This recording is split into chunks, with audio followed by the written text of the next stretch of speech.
Hello everyone, welcome back to my YouTube channel. Today we are going to study about the irrational number.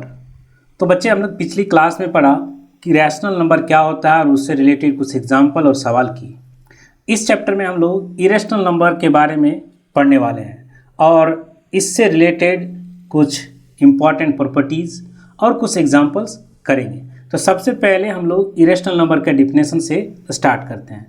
तो ये irrational number क्या है? तो बच्चे आप देखिए, हम सभी जानते हैं कि जो रैशनल नंबर है वो हमेशा p/q के फॉर्म में होता है, जहाँ p इंटेजर है, q इंटेजर है और q does not equal to 0 होना चाहिए। मतलब ये 0 के बराबर नहीं होना चाहिए। ये चीज़ बेसिक हम रैशनल नंबर के बारे में जानते हैं। इसमें क्या खास है? तो बच्चे इसमें कह रहा है ना, a number which can neither be expressed as a terminating decimal nor as a repeating decimal is called irrational number. तो ऐसे नंबर जिसको हम टर्मिनेटिंग डेसिमल में नहीं एक्सप्रेस कर सकते हैं, जिसे हम रिपीटिंग डेसिमल में रिप्रेजेंट नहीं कर सकते हैं, ऐसे नंबर को इरेशनल कहते हैं। तो इससे जानने के पहले कि नॉन टर्मिनेटिंग और नॉन रिपीटिंग क्या चीज़ है, थोड़ा सा बैक में जाते हैं और जानते हैं कि टर्मिनेटिंग क्या है, रिपीटिंग क्या है।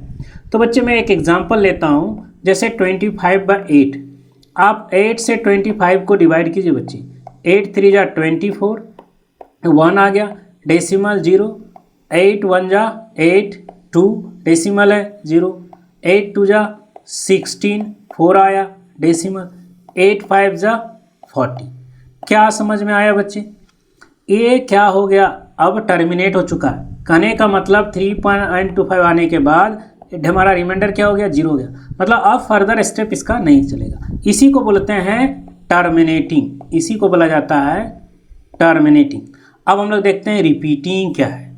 ठीक है, तो रिपीटिंग जानने के लिए सबसे पहले एक एग्जांपल लेता हूँ। जैसे मैंने ले लिया 2/11। आप 11 से 2 को डिवाइड किए, नहीं जाएगा, डेसिमल डालिए, 0 आएगा। 11 1 जा 11, ये 9 आ गया, डेसिमल है 0 आ जाएगा। 11 8 जा 88, फिर 2 आया, डेसिमल के कारण 1 0। 11 1 जा 11, फिर 9 आ गया, डेसिमल है इसके कारण 0, फिर 11 8 जा 88 हो गया।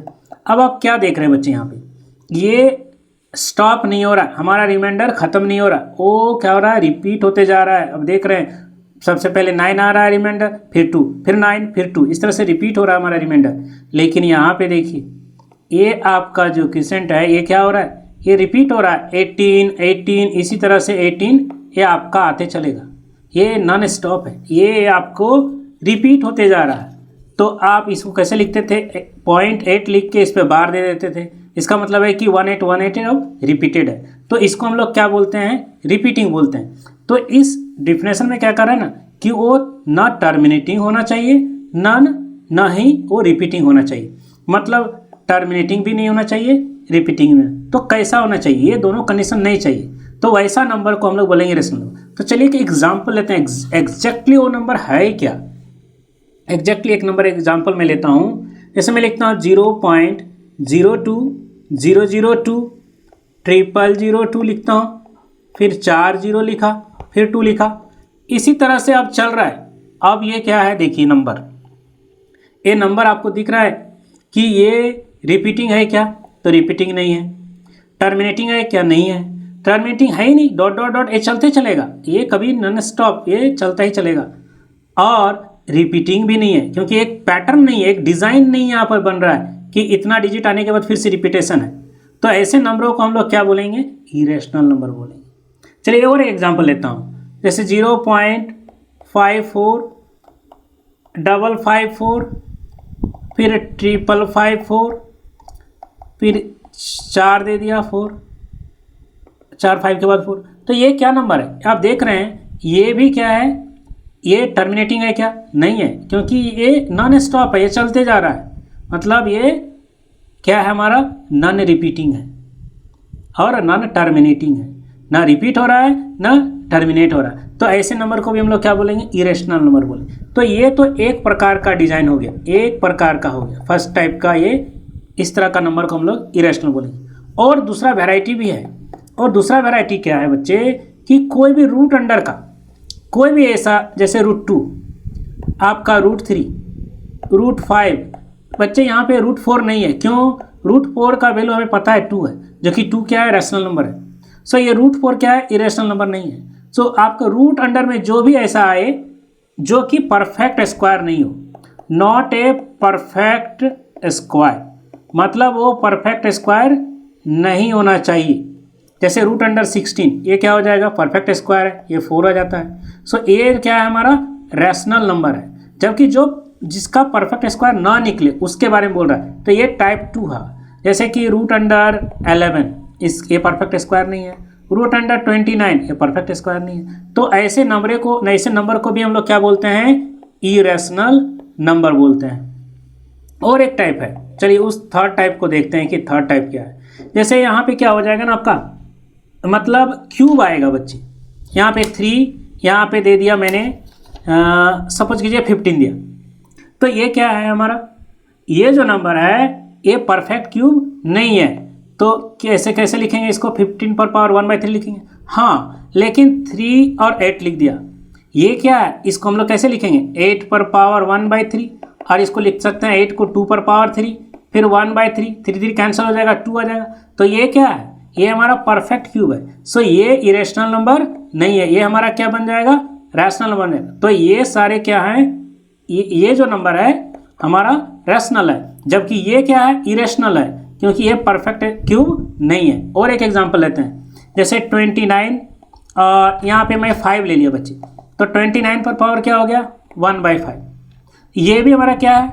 इरेशनल नंबर है, क्योंकि ये परफेक्ट हमारा क्यूब तो छोड़ देंगे, यहाँ पे 5th लिया है मैंने। सो 5th इसका पावर पे नहीं है। हाँ, अगर मैं ऐसे लिखता हूँ बच्चे 5 32, तो अभी क्या होगा बच्चे? 32 पर पावर क्या होगा? 1/5, और ये 2 पर पावर क्या हो जाएगा? 5 और 1/5, तो 5 अब कैंसिल होकर क्या हो गया? 2 हो गया। तो ये नंबर क्या हो गया? हमारा रैशनल नंबर बन गया। ये रैशनल है, लेकिन यहीं पे अगर 31 लेता तो ये क्या हो जाता? इरेशनल होता, क्योंकि इसका परफेक्ट हमारा वैल्यू फाइंड आउट नहीं होता। ये जो वैल्यू आएगा वो हमारा कैसा आएगा? इरेशनल वैल्यू आएगा। वैल्यू हमारा निकालना टफ है वो। तो इस तरह के नंबर को हम लोग क्या बोलेंगे? Irrational number. आज जिसका परफेक्ट निकल जाए, आप कोई भी आप डाल दीजिए, रूट अंडर में आपका यहाँ पे 5 डालिए, यहाँ पे 4 डालिए, या 3 डालिए, कुछ भी डालिए, उसका वैल्यू एग्जैक्ट नहीं आना। जैसे और एक एग्जांपल ले लीजिए, 4 है और यहाँ 16 है, ये भी क्या है? ये रैशनल नंबर है। क्यों? क्योंकि 16 पर पावर 1/4, ये 2 पर पावर क्या होगा? 4 और 1/4 हो गया, 4 कैंसिल 2 आएगा, जो कि रैशनल नंबर है। सो ये क्या हो जाएगा? हमारा रैशनल नंबर। लेकिन यहीं पे अगर मैं 17 डालता तो ये क्या है? हमारा इरेशनल नंबर। ये परफेक्ट वैल्यू हमारा यहाँ पे नहीं मिलेगा ये। तो इस तरह के एग्जाम्पल को हम लोग इरेशनल नंबर बोलते हैं। और एक है, जैसे पाई के बारे में स्पेशल कहा जाता है। पाई मेरा क्या है ना? इरेशनल नंबर है, क्योंकि पाई जनरली हम लोग क्या लिखते हैं? 22/7 जरूर लिखते हैं, लेकिन ये क्या है ना? ये हमारा स्टॉप नहीं होता। जब आप डिवाइड करोगे ना, तो एक पैटर्न पे भी नहीं मिलेगा आपको, नॉन टर्मिनेटिंग और नॉन रिपीटिंग मिलेगा। देखिए, नेक्स्ट हम लोग पढ़ने वाले हैं properties of irrational numbers. Irrational number की क्या क्या प्रॉपर्टीज हैं। तो फर्स्ट प्रॉपर्टी क्या कहता है? Irrational numbers satisfy the commutative, associative and distributive laws for addition and multiplication।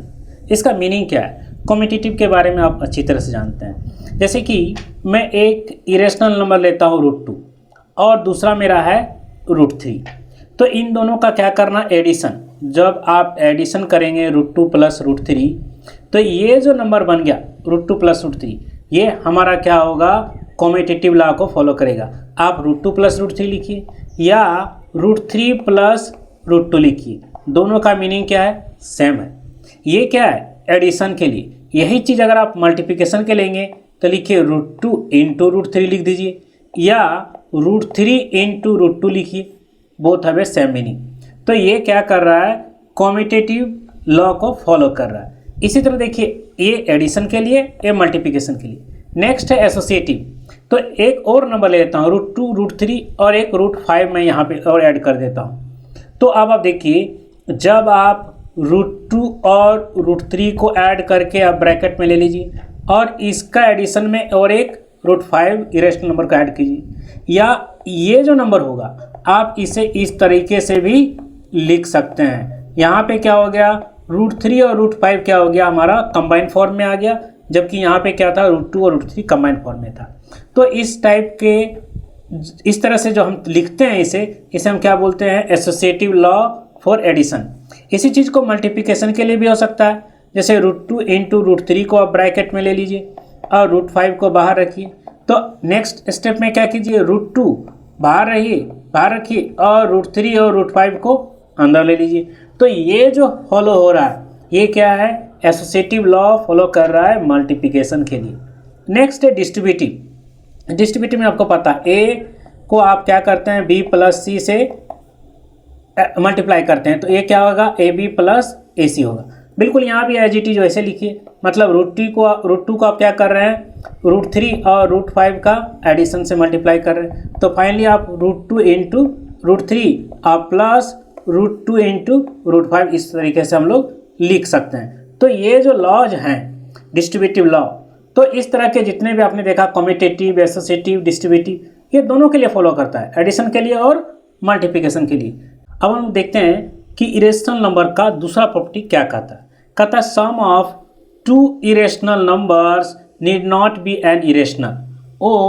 कोई ज़रूरी नहीं है कि 2 इरेशनल नंबर का जो सम होगा वो इरेशनल ही होगा। फिर कहता है difference of 2 irrational numbers need not be an irrational. यहाँ भी कह रहा है कि 2 इरेशनल नंबर का जो डिफरेंस होगा वो कोई ज़रूरी नहीं है कि इरेशनल ही होगा, वो रैशनल भी हो सकता है। Product of 2 irrationals need not be an irrational. यहाँ भी वही चीज़ कह रहा है कि 2 इरेशनल नंबर का प्रोडक्ट होगा वो ज़रूरी नहीं है कि इरेशनल हो सकता है, वो रैशनल भी हो सकता है।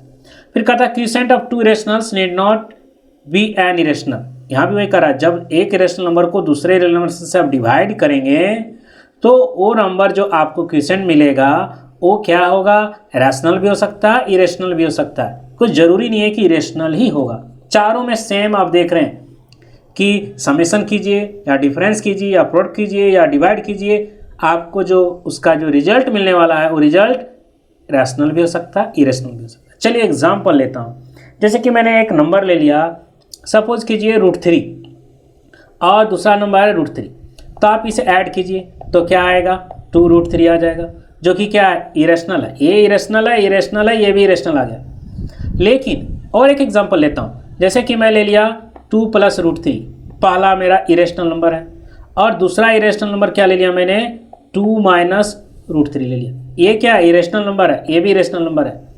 एक्चुअली क्या होता है ना, ये 2 रैशनल नंबर है, √3 इरेशनल नंबर है, तो रैशनल और इरेशनल का सम हमेशा क्या होता है, इरेशनल बनता है। यहाँ भी देखिए रैशनल है, ये इरेशनल है, दोनों का डिफरेंस क्या है, इरेशनल है। तो अब आप देखिए दोनों इरेशनल नंबर है, इनका ऐड कीजिए, 2 + √3 और प्लस 2 - √3, ये कैंसिल होकर क्या आ जाएगा, 4 आएगा, जो कि 4 क्या है, रैशनल नंबर है। तो यहाँ पे आपने क्या देखा, 2 इरेशनल नंबर ऐड तो हुआ, लेकिन उसका जो प्रोडक्ट बना, उसका जो वैल्यू आया समेशन, वो क्या हो गया, वो मेरा रैशनल नंबर आ गया। जबकि पहला कंडीशन में क्या देखा था, इरेशनल आ गया था, इरेशनल का समेशन। तो वही चीज़ कह रहा है कि 2 इरेशनल नंबर को जब आप सम कीजिएगा तो कोई ज़रूरी नहीं है कि वो इरेशनल ही आए, रैशनल भी आ सकता है, इरेशनल आ सकता है। पहला में देखा कि इरेशनल आया, दूसरा में रैशनल आया। अब आप दूसरा देखिए, डिफरेंस कह रहा है, तो डिफरेंस आप ले लीजिए, सपोज कीजिए √3 और दूसरा नंबर ले लीजिए 2√3, तो इन दोनों का डिफरेंस कीजिए आप, √3 - 2√3, जो कि क्या आएगा, -√3 के बराबर होगा, जो कि क्या है, इरेशनल नंबर है। इरेशनल को इरेशनल से डिफरेंस किए, इरेशनल आया।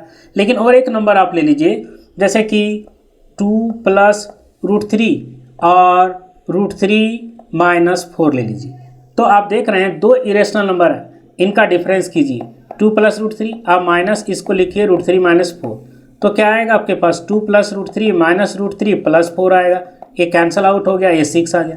तो आपने क्या देखा कि 2 इरेशनल नंबर थे, दोनों का जब डिफरेंस मैंने किया तो क्या मिल गया, रैशनल नंबर मिल गया। और जबकि पहला वाला एग्जांपल में आपको क्या मिला था, इरेशनल मिला। तो वही चीज़ कर रहा है कि 2 इरेशनल नंबर का आप डिफरेंस कीजिए तो इरेशनल भी हो सकता है, इरेशनल हो सकता है, इरेशनल ही हो ये कोई ज़रूरी नहीं है। प्रोडक्ट में भी सेम वही फॉर्मूला अप्लाई की होती है, जैसे कि √3 ले लीजिए और √3, जब आप इसको मल्टीप्लाई करेंगे क्या होगा, 3, जो कि रैशनल बन गया। लेकिन वहीं पे √3 को आप √5 से कीजिए तो आप क्या आ जाएगा, √15 आ जाएगा, जो कि क्या, इरेशनल है। तो प्रोडक्ट में भी आपने देखा कि रैशनल भी आ सकता है, इरेशनल भी आ सकता है। डिवाइड में भी आप देख लीजिए, जैसे कि आप 2√5 है, आप इसको √5 से डिवाइड कीजिए, देखिए √5 चला जाएगा, बचेगा 2, जो कि रैशनल आ गया। फिर उसी तरह से अगर मान लीजिए 2√5 को अगर √3 से डिवाइड करेंगे तो ये क्या आएगा, 2√5/√3 ही रहेगा, जो कि ये क्या है, इरेशनल नंबर है। नेक्स्ट प्रॉपर्टी क्या कहता है, देखिए कहता है sum of a rational and irrational is irrational. कोई भी एक रैशनल नंबर लीजिए, जैसे कि मैंने ले लिया 5 और एक इरेशनल नंबर ले लिया √6, तो इन दोनों का जो समेशन आया, दोनों का कंबाइंड वैल्यू जो आया वो क्या बन गया, आपका इरेशनल हो गया। सो ये कंबाइनली इरेशनल बन गया। जैसे difference of rational and irrational is irrational, same इसी एग्जाम्पल को रखिए, खाली आप डिफरेंस कर दीजिए। तो ये 5 रैशनल था, √6 इरेशनल था, दोनों का डिफरेंस क्या, जो कि क्या आ गया, रैशनल इरेशनल नंबर आ गया। प्रोडक्ट कीजिए, जैसे आप 2 लीजिए और √6 लीजिए, तो दोनों का आप देखिए 2 रैशनल है, √6 इरेशनल है, मल्टीप्लाई करेंगे 2√6 आएगा, जो कि क्या है, इरेशनल नंबर है। फिर डिवाइड करेंगे आप, जैसे कि मान लीजिए 2 है, इसको √6 से आप डिवाइड कीजिए, तो आप इसको एक रैशनलाइजेशन प्रोसेस है, इसके √6 लीजिए, ये क्या होगा, 2√6/6, इसका मतलब क्या हो गया, √6/3 आ गया। तो ये √6/3 क्या चीज़ है, इरेशनल नंबर है।